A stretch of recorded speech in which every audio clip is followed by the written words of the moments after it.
Good morning, everyone. It's Sean Vording from Carfax Canada. I'll give it another 2 minutes here to just see who else is going to join us.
Give it one more minute, and we're off to the races here.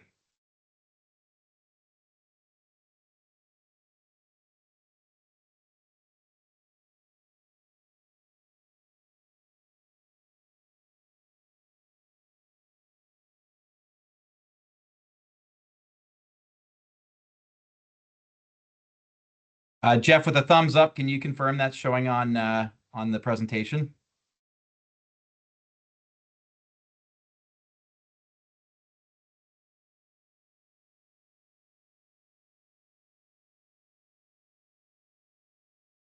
All right.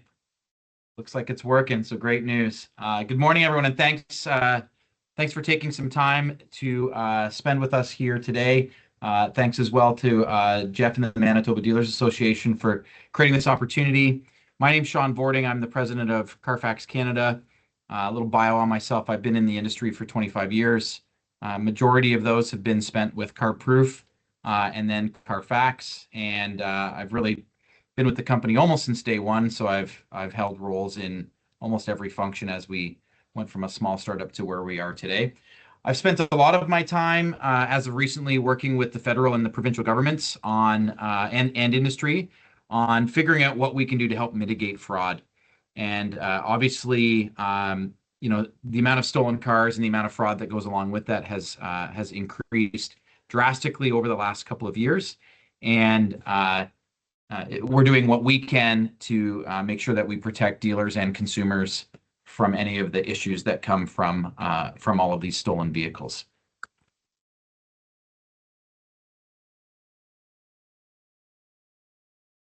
Jumping to the next few slides here, I'll give you a quick overview on what this looks like.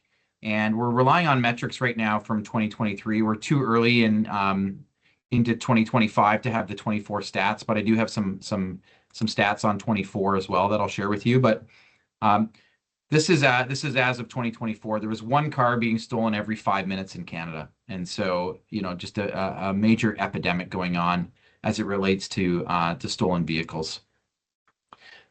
In Toronto, which is kind of the epicenter of where this was happening, it's one car every 40 minutes. And in 2023, there was about 115,000 vehicles that were stolen. And so just a huge increase from what Canada had historically seen. As we start to regionalize this, between 21 and 23, Atlantic Canada saw a pretty large spike at 34%. Ontario saw a significant spike at 48%. and Quebec saw the largest spike at 58%.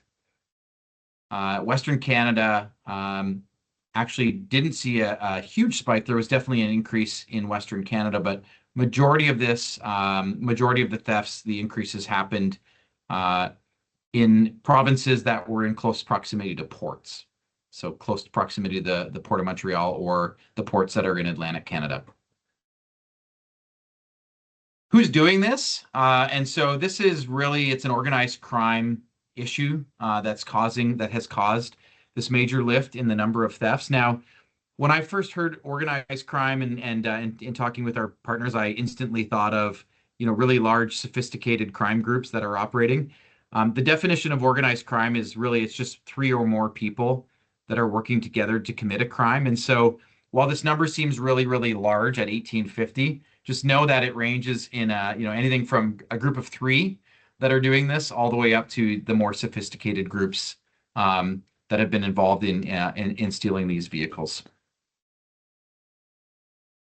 So how's this happening? So I'm going to walk through some of this has been fairly publicized, so I'll go through it, quite quickly here. But there's been an evolution, and I think that's the most important thing to note is that auto theft and auto fraud continues to evolve, and we're going to see some of the effects of that into 2025 as well. But this really started out with relay attacks, and so you would hear stories of someone going to the mall, they'd lock their car.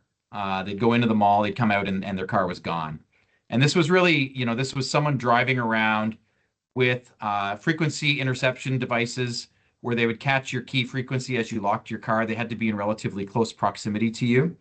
And when you left your car, they would come back and using that frequency, unlock your car, and then ultimately break the ignition, steal the car, and drive away. And so this was the most common thing. The challenge with it is you have to be relatively close, and it usually involves a couple of people.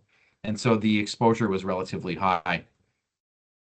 That evolved to the CAN bus hack. And so in many cars, this is just done through the front headlight or through an access point to get to the car's computer system.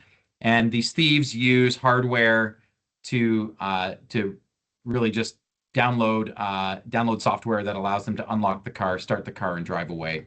This became extremely popular. This is still the primary way that these vehicles are stolen, and it happens, usually with one person. It happens at night, and they drive away with your car. When the profitability of these car thefts started to increase, and so an organized group would pay usually people that were hard up, people that had maybe just come out of jail, youth. They would pay them $1,000, $1,500, $2,000 to steal a vehicle. Many of them just discovered that it's easier to not have to pay for the technology, to not have to do these late night reconnaissance missions, and the number of carjackings and the number of break and enters started to increase as a result. And so there's a couple of famous one. Mitch Marner was held up at a stoplight with a gun. They took his Range Rover and drove away as a carjacking. And one of our employees actually at Carfax, someone watched where he kept his car parked outside at night. Someone watched him for a couple of days on where he entered and left his home. They realized that he left his keys on a key rack right outside the door. And so they came in at night, kicked down his door, grabbed his keys, and quickly drove away. And so these are very real scenarios, and obviously far more concerning because there's human safety that becomes involved. And then there's a bunch of examples where this has happened as well, where someone comes in to do a test drive. They either provide fraudulent identification and they drive away with the car, no salesperson in the car during the test drive, or there's a couple of examples where they're out on a test drive and they pull a knife, they pull a gun on the salesperson in the car, tell them to leave the car and drive away with the vehicle after also providing false identification. Very, very challenging to track them down after the fact. And so there's been an evolution from sophistication to now just brute force, and those continue to be the approaches that these thieves are taking. So what does that look like? What kind of progress have we made in 2024? So we've actually made some progress in 2024. So good news. This is through the first half of the year. the rates are down by about 20% throughout the first half of the year. So good improvements. Most of those improvements came from the efforts that the federal government and some of the provinces put into monitoring the ports. Touch on that again in a minute. So these are what the numbers look like. Ontario, good improvement, 16% down. Quebec, really good improvement, down 41%. That's tied specifically to the Port of Montreal. And then we saw some increases in other provinces where the criminals have decided it's maybe an easier place to operate now as they tighten things up in Ontario and Quebec. So this is where it gets concerning, and this is what every dealer in Canada needs to be prepared for. The recovery rates of these vehicles is still very low. And so, these vehicles historically have been going to the ports. And so they get into a shipping container, they get shipped overseas, they get distributed throughout countries in Europe and the Middle East, and obviously these vehicles in Africa, and these vehicles are at that point gone. The new challenge is specific to keeping these cars in North America. And so the port that was primarily used in the past was the Port of Montreal. And it's Canada's largest point, 1.5 million shipping containers historically shipped out in 2023. Almost all of Canada's legally exported vehicles use this port. It's centrally located within the Canadian population. And at one point in time, there was usually 2 to 3 Canadian border and security agents on site. And so there was a very, very low presence of border security. And as a spotlight was shone on this, and I was at the Auto Theft Summit in Ottawa with the Prime Minister, followed up by a committee meeting on Capitol Hill, followed up by a bunch of other meetings. The government quickly reacted and put significantly more border agents into the port. They started x-raying more containers that before they got to the port, and they started to optimize the approach that was needed to open shipping containers. They removed some of the bureaucracy, and so thieves that were using the port, many of them made the decision that it was getting to be too high risk, and they needed an alternative way or an alternative means to sell these cars as the ports tightened up. So what does that look like? Well, unfortunately, it looks like clone VINs, and I've got a couple of slides coming up on that. I'm going to talk now for a couple of minutes about what you can do specifically to protect your cars, and some of these are common sense, and some of these might be net new for you, but we'll blast through this as well. So the obvious ones: perimeter protection, key storage, security cameras, and signage. These are things that most dealers do. Do they do it well? Absolutely not. When I drive around at night, I'm always looking at dealerships, and there's this toss-up between perimeter protection and still allowing customers to show up at your lot after hours to walk the lot and look for cars. There's a balance point there, but you can well imagine with CAN bus hacks where you literally just go in through a headlight and steal a car. If you don't have perimeter protection, it's a target for sure for thieves to come in and use CAN bus attacks to steal your cars. Key storage, there's horror stories of thieves knowing where your keys are, breaking down walls, smashing open key storage, and then driving away with cars. And so just be aware of your key storage. Security cameras and signage, great deterrent. Where I want to spend our time on is actually the last three, which is vehicle tracking, identification, and employees. And fortunately, I connected with Michael from CADA yesterday, and CADA is involved in vehicle tracking right now with a new product that they brought into Canada that's being accepted by the insurance industry. And so I'm actually going to hand it over to Michael for a bunch of slides where he can talk about the importance of vehicle tracking and where CADA can provide dealers some help in this space. The most important thing for me is, and Michael will probably touch on this, the old technology of using RFIDs is extremely antiquated, and it was in the past the most accepted technology. RFIDs are great if you know where your car is, because you need to be within 250 feet to pick up the signal anyways. And so the truth is, an RFID is only as good as getting within 250 feet of the car to be able to know where it's located. There's been incredible advancements in GPS capabilities, and I know that the CADA solution is using GPS capability. So I'm going to stop sharing. Michael will take over here, and then once Michael's done, I'll jump back into some other things that you can do to protect your cars, and then we'll talk about clone bins.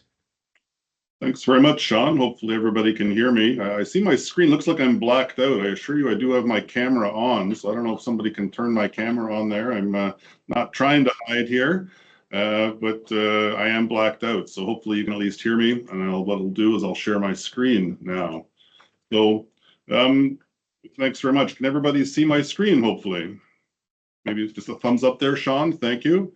The couple of things that are happening here at CADA. So first of all, thanks for being here. Sean, I don't have 25 years of experience in the auto industry, but I've been in and out of the auto industry for 25 years. How's that? So I worked at Hyundai Auto Canada. I was their CFO for a while, worked for a large dealer group for a period of time before I landed here at CADA just a couple of years ago. And right now my title is CFO and Director of Member Services. So very much involved in the auto theft world these days. And like Sean, I just want to explain a little bit about our initiatives here at CADA and what's been going on. So first of all, auto theft affects dealers. No doubt about that. Sean gave you some great statistics there in terms of what's actually happening. Because it affects the dealers, CADA is involved in what's going on. We have our group in Ottawa, led by Hugh Williams. We've been doing a lot of lobbying there to try and get the government to take the whole issue seriously. Again, Sean explained some of that, talked about the various summits. We're there together. We're all working on the same government, trying to make some things happen. Hopefully, when a new government comes into play, we can get a little bit more, catch a little bit more ground somewhere along the way. Our garage insurance committee. So CADA has a garage insurance committee, and our program goes through Hub as the broker and Aviva. But the garage insurance company is a representative group of dealers across the country, and they have taken up the cause absolutely of auto theft. So the auto theft problem was largely Montreal, Toronto, Vancouver for a period of time, and certainly centered more so in Toronto and Montreal. But it's been leaking out across the country, as kind of Sean sort of implied. And, you know, there is a problem there as Toronto, Montreal, and the big metro zones start to crack down. We're seeing huge increases in auto theft through various means in other parts of the country. So it might not necessarily be a huge issue for you right now in Manitoba, but unfortunately it's coming, and there's different ways for auto theft to actually occur. We'll get into a little bit more of that in just a moment. So again, through the Garage Insurance Committee, we've gotten Hub involved. Hub is the insurance broker. The lead insurer now on the CADA Garage Insurance program is Aviva and Zurich, and we're working through with them first.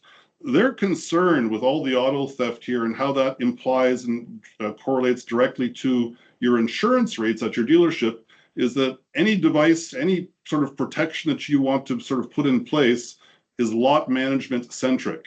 And what that really means is there's a lot of devices out there, and some of the ones that Sean referred to, sort of the older technology, basically doesn't put lot management first. They're theft recovery devices. And I'll explain the difference in that in just a moment as well. So one of the things that we took up is CADA did sort of partner with a company called Recover, and I'll talk more about that in just a few minutes and how that sort of addresses things. But one of the concerns is as the acceptance of these theft recovery devices was playing out in the marketplace, when we partnered with Recover, they basically said, well, the insurers, these are the retail insurers, when you do a sell through to your end retail customer, we're basically saying that tag is the only approved device. And we kind of said, well, that doesn't make any sense. How can tag be the only approved device? Dealers didn't want to adopt this because of the reluctance to be able to have that sell through to the end customer. So again, we had Hugh Williams in our Ottawa office sort of work with the insurance industry and also in Ottawa to start increasing the acceptance of the theft recovery device. It doesn't matter what brand theft recovery device you have. We sort of opened this up for the entire theft recovery device industry, if you will, to put competition into the marketplace. So the best example that I can give there is, insurance companies, retail insurance companies give discounts if you have winter tires during the winter season. So they'll give you 10% off or some such thing. With respect to the theft recovery devices, they were giving devices, only certain approved devices, that same discount. And that would have been tag, and slightly to kicks now is something a little bit more common as well. What we basically went out and said is that's not fair. When you mandate snow tires in a particular province, it's not that you have to have Michelin or Bridgestone snow tires in a particular province. You have to have snow tires. And we sort of took that same approach with the anti-theft sort of world and said, look, you have to have a good anti-theft device out there. And as long as you have an anti-theft device, the end retail customer should qualify for the discount. So we're starting to get some mileage on that now. And just before the holidays, the two largest insurance providers in the country have now accepted the Recover device, and other ones are coming as well. But through our lobbying efforts, we now have Intact and Aviva. And again, they're the two largest sort of private insurers in Canada.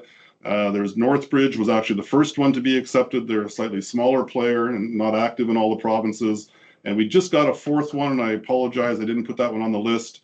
I haven't even heard the name of it yet, but I understand we're at 4. But we now have the two largest. We expect a whole bunch of the other players to fall in line real quickly.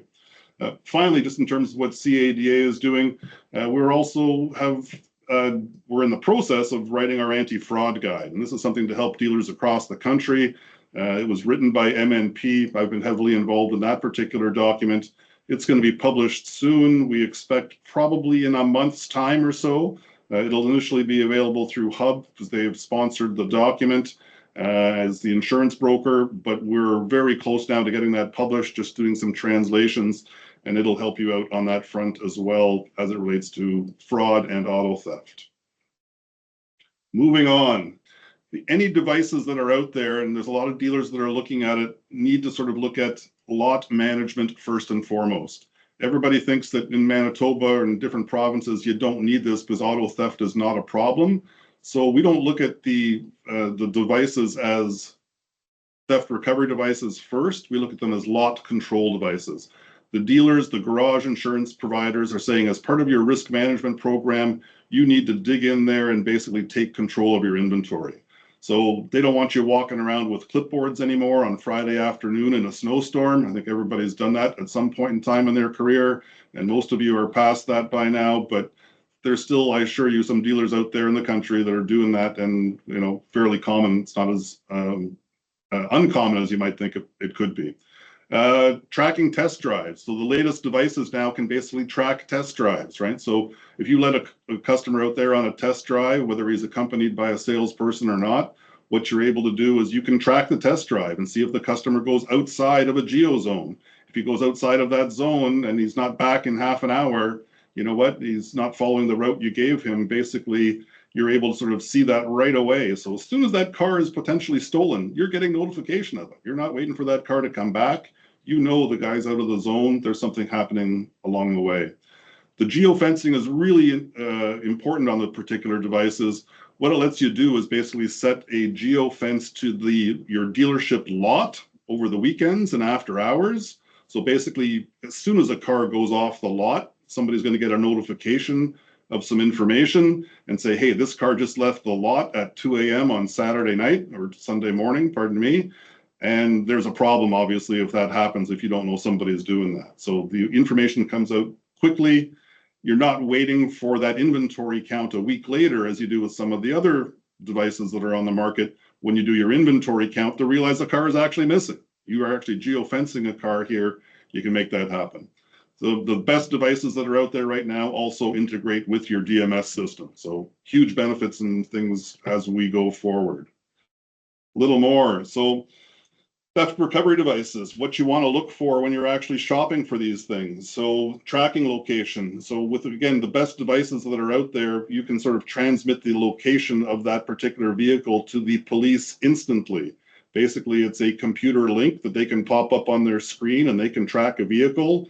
And you can say, Mr. Police Officer, my car is located at the corner of such and such, and it's moving eastbound. you can literally hit a couple of buttons on your computer and transmit the live tracking information to the police officer and their vehicle that is doing it.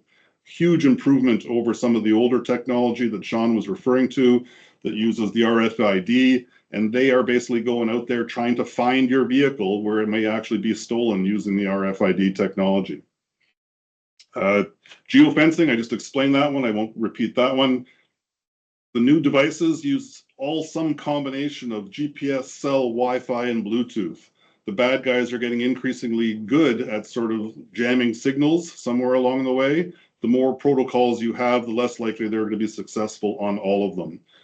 The best devices move from vehicle to vehicle. You can hide a device in different locations in the car. Sean showed that one slide earlier in his presentation where the bad guys know that you break in through the front headlight of a Lexus and you can sort of reach in and around and disable the tracking device. Not the case when you're using an outside service to provide that. You can hide the tracking device anywhere you want in the vehicle. Long battery life. Best devices out there have a 5-year battery life, and they have an intermittent signal. So also very important here is they use different protocols, and I won't actually explain in too much detail because it's giving away proprietary information. But rather than having a signal on a device constantly, you can imagine if a thief is wanting a car trying to find the theft recovery device, that theft recovery device is only sending out a signal for 1 second every 5 minutes. He's not going to sit there and be able to find where that particular device is actually located in your car because the signal isn't long enough for him to actually track it down over a period of time, or he'll see that there is no signal coming from your car. Also very good. Latest devices have that sort of information.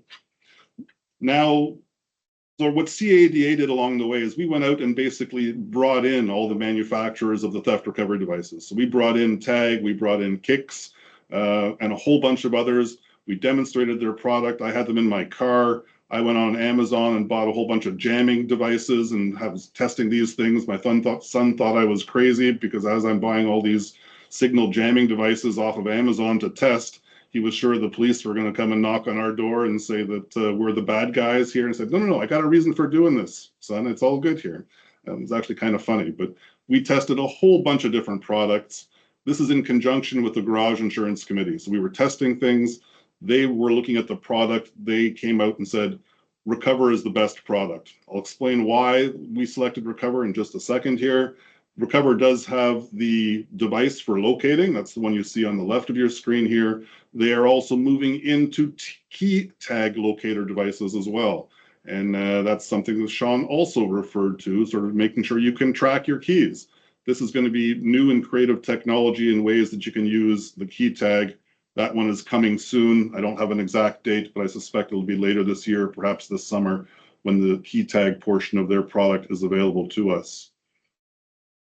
Recover and why we selected Recover. So first of all, it does have the leading edge technology and utilizes 4 protocols. To our knowledge, it's the only device in Canada that you can get that actually utilizes 4 protocols. So it's way beyond an Apple AirTag and some of the other products that are out there that you can buy off of Amazon and track your vehicles.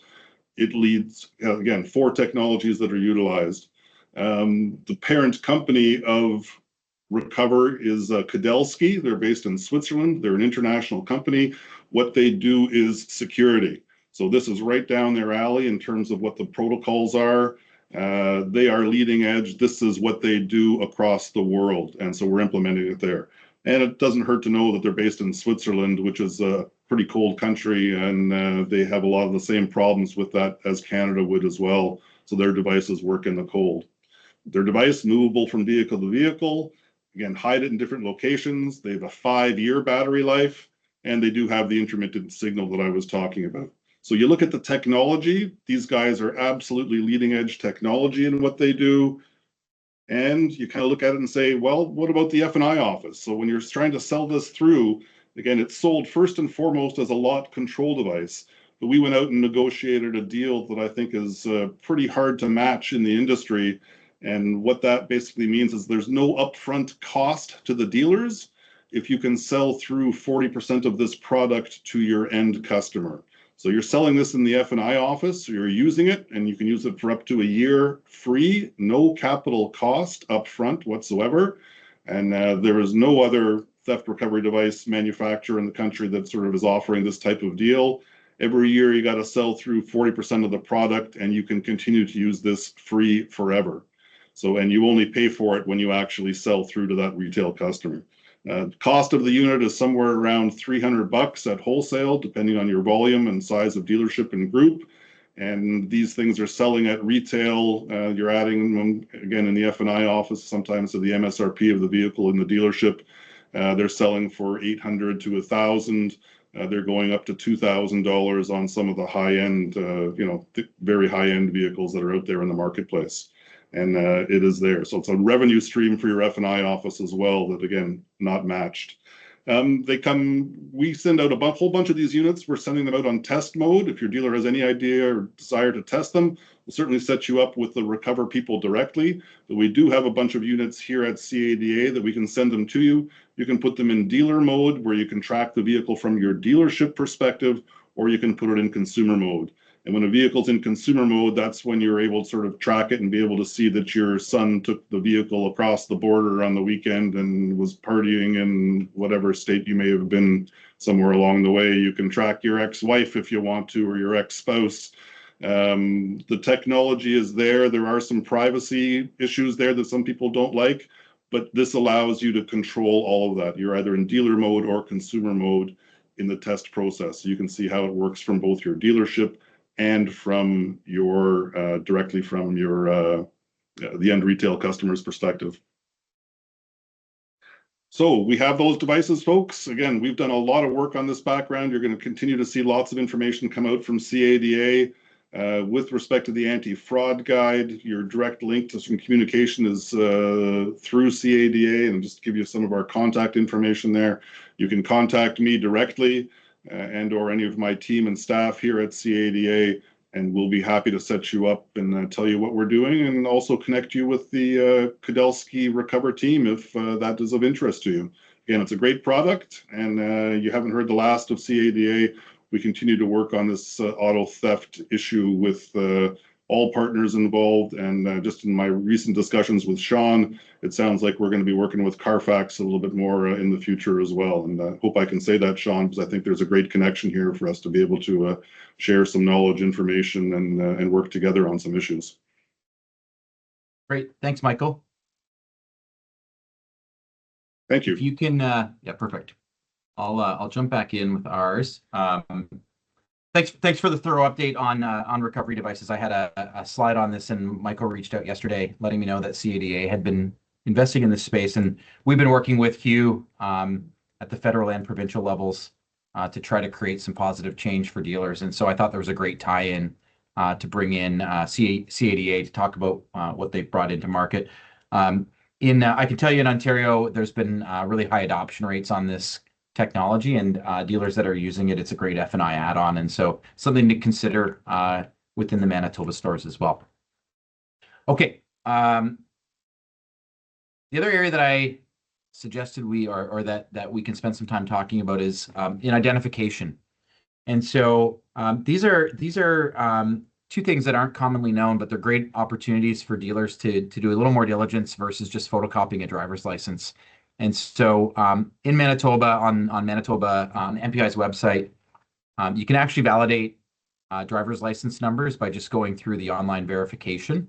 And it will confirm that the driver's license in your hand at least matches in terms of digits. And so it's one other piece of diligence that you can do to just make sure that that the number that you're looking at actually processes to a proper number.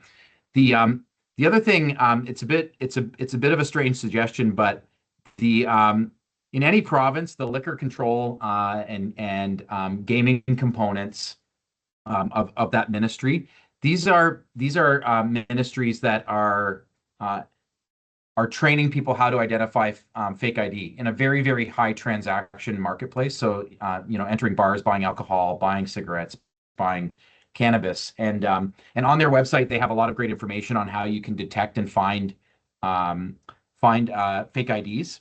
And there are dealers that actually in Ontario at least that have actually hired on a contract person to come in and teach their sales staff on how to how to find and detect fake IDs. And these are usually like doormen at bars and establishments where there's a high frequency of fake IDs coming through the door. And so leverage what's available to you in the province, either through MPI or use the Liquor Gaming and Cannabis Authority of Manitoba as a way to get some more insights into what you can look for fake IDs. Okay, this is something that we've been working with dealers in Ontario and Quebec on. It's taking a practice from project management, and it's applying risk mitigation to vehicle theft. And so the recommendation here is to call a working session with your employees and literally brainstorm out every possible scenario where a car could be stolen. Go through that list of, lot security, keys, identification, test drive, anything else that your team can think of where a car could possibly be stolen, and throw it onto this risk matrix. And really anything that shows up in yellow leading towards red is something that you probably want to be concerned about. You want to think through whether or not your current state would help mitigate that, or if there's gaps that these criminals could take advantage of within your own operation.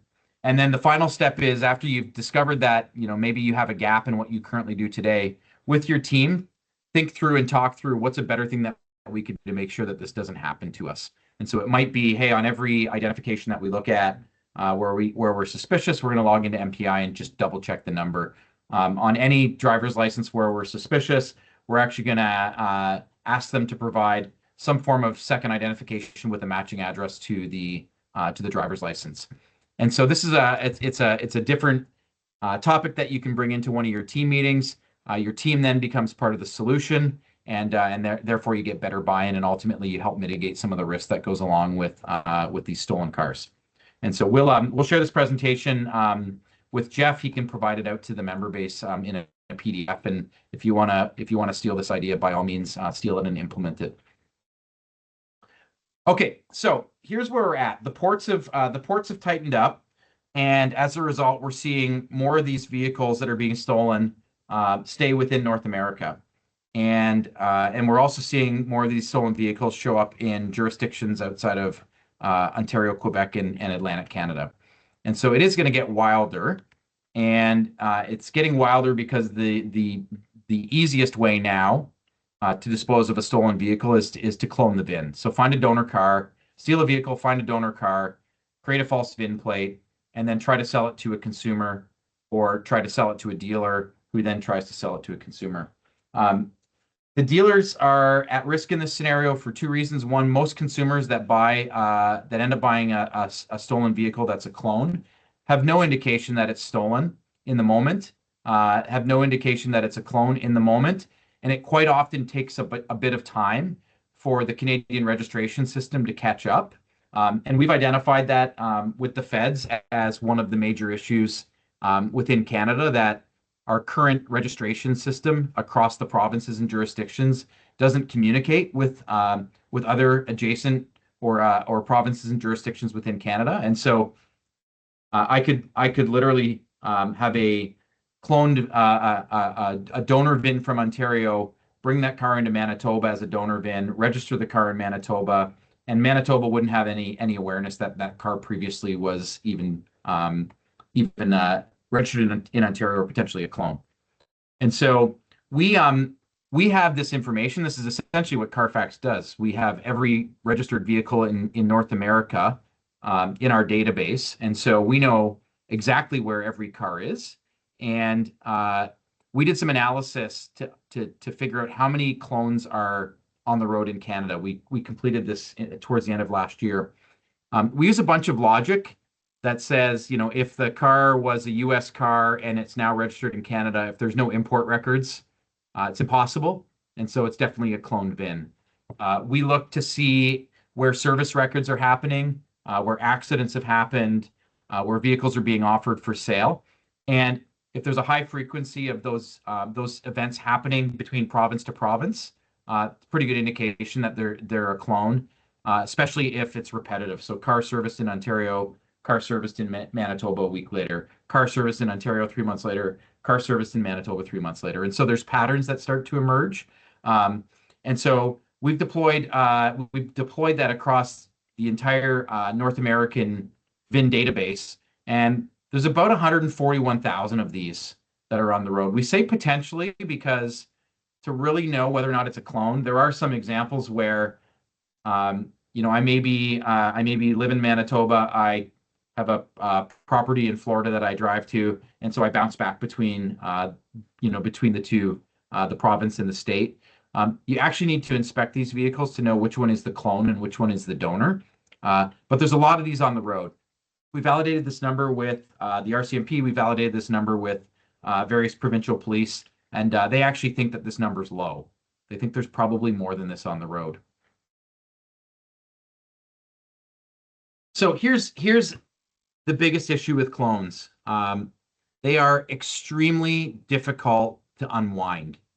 They take an immense amount of energy and effort and time to unwind these. And so, these are the steps that you take to deal with a clone. So you suspect there's a clone, you report it to your province, or if you're in the US, the state. The police are then required to go seize the vehicle. The vehicles, both. The vehicle has to be inspected to determine whether or not it's a clone or whether it was the donor VIN. If it's the donor VIN, great news, that car goes back to its rightful owner. If it's the clone, terrible news, that vehicle is seized and it's returned ultimately to the rightful owner. It might at this point be an insurance company that owns it, or it might actually be the original owner that still owns it. And then the province is responsible for removing the clone from their registry. Most of these take 2 to 6 months. And so you can well imagine that if you have one of these on your lot, or if you have a customer that comes in with a trade, or God forbid, it's something that you've previously sold, to untangle this mess takes months. And we're working directly with the provinces, and we're working directly with the states to try to find ways to expedite this. We've made some improvements in this space, but it's a slow and painful process. And so, truthfully, what we need to do is we need to prevent these cars from actually exchanging hands. And so we're working right now with Ontario. We also have conversations going on with the government in Manitoba to tighten up some of the loopholes in their registration that will prevent these clone VINs from actually being able to exchange hands, which will ultimately create a mitigation for some of these organized crime rings from trying to dispose of cars in provinces that have proactively made this more difficult. I've dealt with 3 of these on my own since October until now. I wanted to feel the same pain that a dealer feels or that a consumer feels. I have a call log of the number of phone calls that I've made. I'll tell you my track record. I've been successful in 1. I have failed miserably in the other 2. The one I was successful in, I happened to get a detective on the phone out of Georgia, who had just done a cloned VIN, and he was really keen on helping figure this out. And so the detective was able to seize the car. The donor car was actually out of Uxbridge in Ontario. Customer had owned it their entire life, bought it new from a dealer, traded it in, and it showed up as being registered in Georgia. The car in Georgia was stolen from Enterprise Rent-A-Car 4 years prior, and they used the VIN from this car that was in Ontario as the donor. So it was a success story. The other 2 that I'm working on, one is based out of Texas, one is based out of Florida, and I've made over 600 phone calls, and at this point I've talked to 1 human. Most of these ministries don't have voicemail, they don't have email. You literally wait online in a queue, or in the case of Florida, they don't even have a queue. You wait, and if no one answers, the phone hangs up and you dial again. And so these are extremely problematic to deal with. And so God forbid, I hope you don't get any of these into your stores that you have to manage through. If you do, we're happy to help you. We've got some, like I said, we've got some ways that we've expedited this. And so if a clone shows up on your lot or with one of your customers, please contact our customer support team, and we'll help expedite these as much as we can. Okay, here's what's new and exciting. This capability that we've built to identify clone VINs is going to be launched into our dealer portal within about the next month. We're just working with some of the provinces on the rollout plan on this.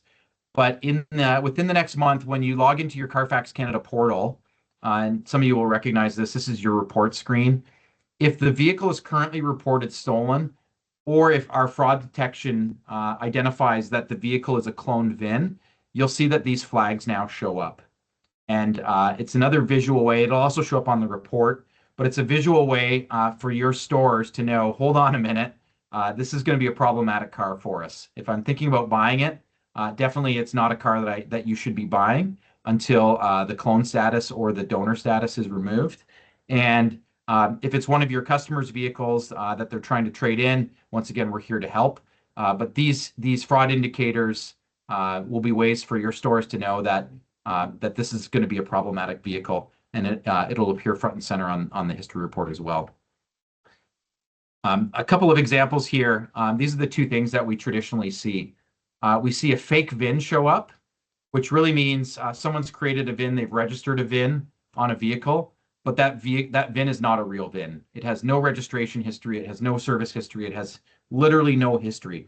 And so it is rare to see this, but we do see this come up a couple of times a month across the country, where someone has used a VIN on a used vehicle that's not actually a real VIN. It decodes, but it has no history attached to this. These are typically these are VINs that our manufacturers have created, but they never actually apply them to a vehicle. And so these are vehicles that were intended to be produced and they weren't produced, or they were vehicles that were intended to be produced and maybe they didn't pass a quality element. They were scrapped before they ever moved on to a dealer's lot. And so less frequent to see, but definitely do happen. And we're working with each OEM to get actually their production VIN list, so that rather than relying just on having a blank history report, we can be even more proactive than just that. The second thing that we see, we talked about this already, this is where you start to see like weird anomalies on the report, where the car is bouncing back and forth between, in this case, you can see Surrey, Alabama, and there's multiple registrations happening, and there's absolutely no import records or export records on this vehicle. And so very clearly, someone in this vehicle's case in Alabama borrowed this VIN. And you'll see on our report that we start to call it the clone VIN status. And so this VIN was confirmed to have been fraudulently copied, and it's used to obtain title for another vehicle. So you'll start to see this showing up on our reports as of now already. And the additional flags that you'll see in your dealer portal will be launching likely towards the end of February. And so just one additional thing that we've deployed to try to help dealers and consumers out is taking this immense amount of data that we have, figuring out the pattern on what identifies cloned or fraudulent VINs, and alerting dealers, consumers to it, not only on the report, but also in the portal when your teams are ordering Carfax reports. With that, I'll open up to any questions. I don't know, Jeff, if we've got a way to do questions either through messaging or through unmuting people. But if there are any questions, feel free to fire them out now if we're able to. If that doesn't work, or if you have a question afterwards, I'll make sure that my contact information is circulated with the slides that we just shared. And by all means, reach out to me directly.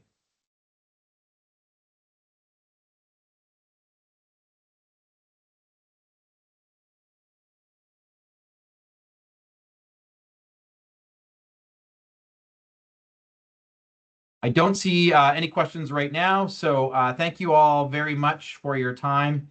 As always, if there's anything that Carfax Canada can do to assist you outside of this, we're here to help.